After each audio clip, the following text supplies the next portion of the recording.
তো গাইস তোমরা প্রথমে শফিক ভাইয়ের এই ভিডিওটা দেখো। তুমি এসেছিলে আমায় ধ্বংস করতে, ধ্বংস না করেই মাঝপথে ছেড়ে চলে গেলে। তোমার ইচ্ছা আমি কখনোই অপূর্ণ রাখিনি, তোমার এই ইচ্ছাটাও আমি অপূর্ণ রাখবো না। রাত জাগতে জাগতে তো নিজেকে শেষ করে দিয়েছি আরো অনেক আগে। এখন শুধু তোমার দেয়া ফুল আর তোমার শখের চুল, এই দুইটাই বাকি।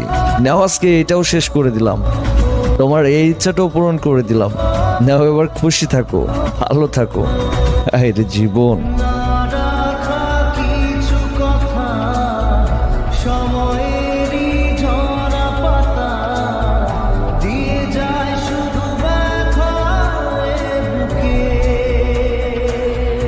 গাইস একটা মানুষ কতটা কষ্ট পাইলে তার এত শখের বাবরি চুল কাইটা ফেলতে পারে, আমি জাস্ট এটা শফিক ভাইরে না দেখলে বিশ্বাস করতে পারতাম না ভাই। তো শফিক ভাই তোমার আমি একটা কথাই বলি ভাই, আমাদের মতো ভাই ব্রাদার থাকতে, তোমার এত সাবস্ক্রাইবার থাকলে, এত ফ্যান ফলোয়ার থাকতে, কেন ভাই ভাই কেন তোমার এটা করতে হবে ভাই? এটা একদমই ভালো লাগে।